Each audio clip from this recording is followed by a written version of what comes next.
Isipin mo to, 20 tao ang pawis na pawis. Buong lakas silang nakahawak sa isang nagwawalang babae. Tatawagin natin siyang Carla. Sinasapian daw ng kapre? Oo, isang kapre. At walang magawa yung mga tao sa paligid. Hindi talaga nila mapakalma yung biktima. Tapos, may naisipan tumawag sa isang lalaki.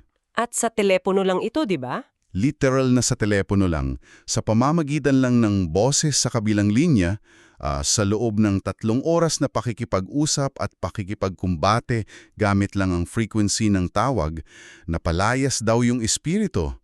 Grabe yung eksenang yon. Tapos, paano kung sabihin ko sa'yo na ang lalaking ito sa telepono nag-claim din na hinulaan niya ang bagyong Yolanda bago pa ito manalasa? At nakakapagpagamot din daw ng mga pasyenteng baog sa loob lang ng 20 minutos. 20 minutos. At ito pa ang matindi, nang walang hinihinging kahit isang sentimo. Wala talaga, at yan mismo ang dahilan kung bakit napakakomplikado ng kwentong ito.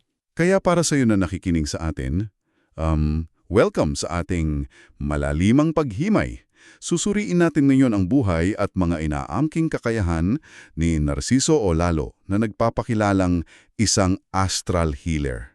Ang mga pagbabasehan natin sa usapang ito ay isang napakalaking salansan ng mga audio testimonials, social media posts at personal na manifesto. Galing mismo yan sa mga tagasunod niya at kay Olalo na rin. At para malinaw lang, ang layunin natin ngayon ay himayin ng objetibo ang mekanismo ng kanyang mga inaangking milagro. Inuulat lang natin kung ano ang nasa loob ng mga sanggunian. Oo, hindi tayo nandito para kampihan siya o patunayan yung mga milagro. Exactly. Intindihin lang natin kung bakit libu-libong tao ang naniniwala sa kanya. Okay, himayin natin ito. Simulan natin doon sa pinakapundasyon ng gawain niya, yung pisikal na panggagamot. Based sa mga audio files, paulit-ulit na sinasabi ni Olalo na siya ay instrumento lamang. Wala raw siyang kapangyarihan. Parang channel lang siya, di ba? Ang tunay daw na nagpapagaling ay ang paniniwala kay Jesus Christ. Pero yung catch dito, mahigpit niyang ipinagbabawal ng paniningil. As in zero. At napakalakas ng epekto niyan sa saikolohiya ng tao. Sa lipunan natin ngayon kung saan lahat sa ospital may bayad. Totoo yan. Ang mahal magkasakit. Kaya kapag nag-alok ka ng libreng gamutan, nawawala agad yung pagdududa. Iisipin ng tao kung wala siyang hinihinging pera, edi gusto lang talaga niya akong tulungan. Oo nga naman. At yung kwento sa sanggunian natin, grabe. Pakinggan mo yung kay Fides. Mula sa Sydney, 3 buwan na raw silang sumubok magka-baby. Tapos pumunta sila kay Olalo at hinawakan lang daw ni Olalo ang tiyan niya. Hinawakan lang. Tapos makalipas ang 20 minuto, nag-take siya ng pregnancy test at positive. 20 minuto? Parang sumasalungat na yan sa mismong timeline ng biyolohiya ng tao, ha? Mismo. At mayroon pa, si Jess mula sa Mindanao, may butas yung eardrum. Sinabihan na siya ng doktor na kailangan operaan. Naaabutin daw ng mga 35,000 hanggang 70,000 pesos? Napakalaking pera niyan para sa ordinaryong pamilya. So anong ginawa? Pinainam lang daw siya ni Olalo ng kalamansi, tapos dinasalan sa telepono. Kalamansi at phone call lang. Oo. Kinagabihan, may lumabas na parang laman sa ilong niya, tapos nawala yung lagnat. Hindi na natuloy yung 70,000 pisong operasyon. Ang nakakabigani rito ay yung paggamit ng ordinaryong bagay sa kusina para palitan ang komplikadong medical na proseso. Ngunit mas tumitindi ito kapag ang pasyente ay galing pa sa medical field. Sinasabi mo yung tungkol kay Johan. Oo, yung nuclear medicine specialist.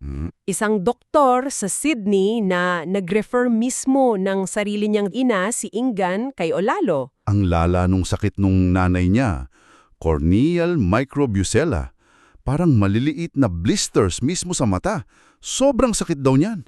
At dahil walang magawa yung modernong medisina, tumawag sila, dinasalan sa telepono at nagkaroon daw ng malaking improvement. Mapapaisip ka na lang gaano katindi yung desperasyon ng isang doktor na asa na lang siya sa phone call para sa nanay niya.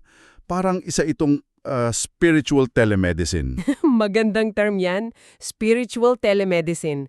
Boses at frequency lang ang kailangan. Pero wait, Nag-iisip ako habang binabasa ko yung mga documents. Paano kung hindi gumaling yung pasyente? Anong paliwanag niya rito? At dyan papasok yung pinakamahalagang depensa niya. Ayon kay Olalo, kapag hindi gumaling ang isang tao, dalawa lang ang dahilan. Alin doon? Una, kulang ang pananampalataya mo. O pangalawa, may itinatago kang kasalanan. Ang bigat ng paggaling ay nasa pasyente, wala sa kanya. Wow! So parang coin toss na lagi siyang panalo? Kapag gumaling, sugo siya ng Diyos. Kapag hindi, marumi ang kaluluwa mo. Either way, protektado ang kredibilidad niya. Exactly. At ito ang nagdadala sa atin sa susunod niyang kakayahan. Ang pagtingin sa espiritual na dumi ng mga tao na tinatawag niyang power of mind. Ito yung parang nagiging divine CCTV siya, di ba? Kasi kailangan niyang kalkalin yung mga lihim mo bago ka gumaling? Oo, nakikita niya raw ang istorya at kasalanan kahit ng mga patay na. Nakakapanindig balahibo yung mga kwento dyan. May isang caller, isang OFW sa Middle East. Normal na tawag lang daw. Tapos biglang ibinunyag ni Olalo na nakikiapid pala itong OFW sa isang lalaking may asawa. At idinitali niya pa na nangyayari yung pambababae habang natutulog yung legal na misis sa kabilang kwarto. Isipin mo yung kaba ng OFW na yun? Nabisto siya ng isang taong nasa Pilipinas at walang lusot kahit patay na. Yung isang caller din, inilarawan ni Olalo yung hitsura ng mga magulang na matagal nang patay. Pati yung pagiging maramot daw ng ina at yung itsura ng bahay nilang up and down na malapit sa dagat. Literal na nahulog ang panga nung caller. Pero alam mo, dito na magiging sobrang kawili-wili ang usapan natin. May kwento dyan tungkol sa isang nanay na namatayan ng 2 anak noong bagyong Yolanda. Napakabigat ng kwentong yan. Oo, nakita daw ni Olalo sa pangitin yung posisyon at direksyon ng baha na tumangay sa mga bata. Inilarawan niya pa yung tiyohin na nag-alaga sa kanila. Pero imbes na i-comfort yung nanay, ang mga anak noong nabubuhay pa sila. Wait, bakit kailangan kalkalin ng mga masasaklap at pribadong nakaraan na ito? Para siyang naghihiwa ng sugat tapos lalagyan ng asin. Ano bang layunin ng pamamaliang ito? Base sa mga sanggunian, kinakailangan daw ito para sa lubos na pagsisisi. Itinuturing ni Olalo ang pag-amin sa mga lihim bilang patunay ng tunay na pananampalataya. So, kailangan talagang wasakin yung ego mo. Oo. At ang gusto pa umano ng Diyos, ibahagi ng pasyente ang lahat ng ito sa social media bilang patotoo. Public confession. Kailangan mong i-post sa Facebook ang pinakakinakahiya mo. Di napakagandang marketing strategy din ito, di ba? Kasi yung pasyente na mismo ang magpapatunay online na totoo siya. Isang feedback loop yan. At hindi lang pang individual ang nakikita niyang ito, umabot ito sa malalaking pangyayari sa hinaharap. Yung mga pandaigdigang propesya at traedya. Ang lala ng listahan niya rito, Bago pa man ang bagyong Yolanda noong 2013, nag-post na siya buwan bago ang bagyo. Sabi niya magkakaubusan daw ng kabaong at walang matataguan ang mga tao. Tapos yung lindol sa Bohol na 7.2 magnitude, 4 na buwan bago yun, sinabi niyang nakuha niya ang mensahe. Meron pa, noong 2021, yung plane crash. Nakita niya raw si Jesus Christ na nagbabala tungkol sa isang dilaw at green na eroplano. At bumagsak nga yung C-130 plane ng Philippine Air Force. Meron pa siyang post tungkol sa 7.3 magnitude na lindol sa Japan noong 2022. Nakita niya raw si Jesus sa tubig na may sound wave sa likuran. At yung umaapaw na timba na inihaling tulad niya sa panahon ni Noah na naging babala daw para sa malawakang pagbaha sa Australia at Malaysia.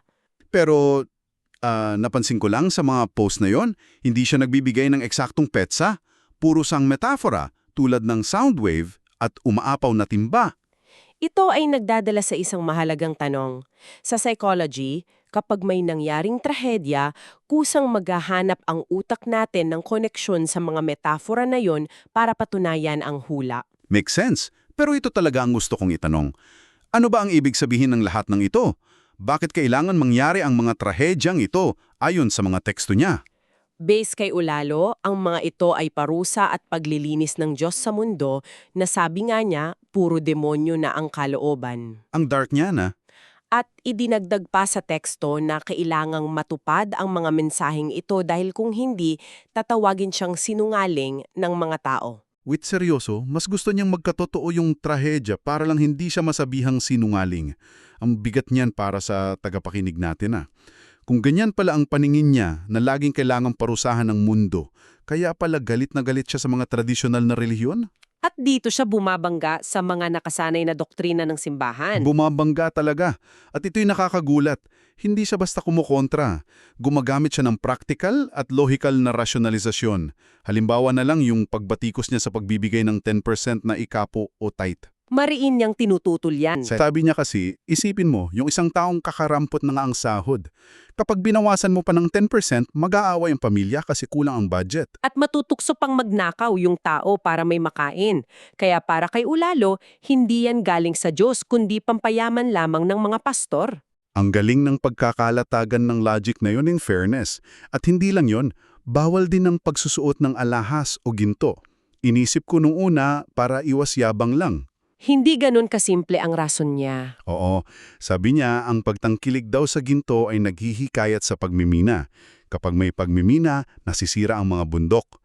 Kapag umulan, magdudulot ito ng baha na papatay ng tao. So, environmentalist ang approach niya. Kung iko-connecta natin ito sa mas malaking larawan, makikita natin kung paano nirarationalize ni Ulalo ang mga espiritual na batas gamit ang kalikasan at lohika. At may isa pa. Paborito ko to, yung pagkain ng dugo o dinuguan. Oo. Napaka-interesante ng paliwanag niya rito. Sabi niya, hindi raw yung mismong pagkain ng dugo ang makasalanan. Ang dugo raw kasi ng hayop ay nagdadala ng sakit. Ngayon kapag kinain mo ito at nagkasakit ka, ano gagawin mo? Sinisisi mo ang Diyos. Sasabihin ng tao, bakit mo ako pinaparusahan, Lord? Exactly. At doon daw pumapasok yung kasalanan. Yung pagbintangan ng Diyos sa sakit na idinulot naman talaga ng sarili mong desisyon at maling diet. Nakikita natin dito kung bakit marami ang naakit kay Ulalo. Nilalapit niya ang spiritualidad sa totoong buhay. Para sa iyo na sumama sa atin ngayon, isipin mo, para sa mga taong nawawalan na ng pag-asa sa tradisyonal na sistema, lalo na pagdating sa kalusugan o sakuna, nagbibigay siya ng mga sagot na may direktang epekto sa pang-araw-araw na buhay nila. Lalo na sa mga wala ng pambayad sa ospital, ang libreng gamutan ay isang napakalaking pag-asa. Kaya isummarize na natin ang malalimang paghimay na ito. Nakita natin ang napakakomplikadong mundo ni Narciso Olalo.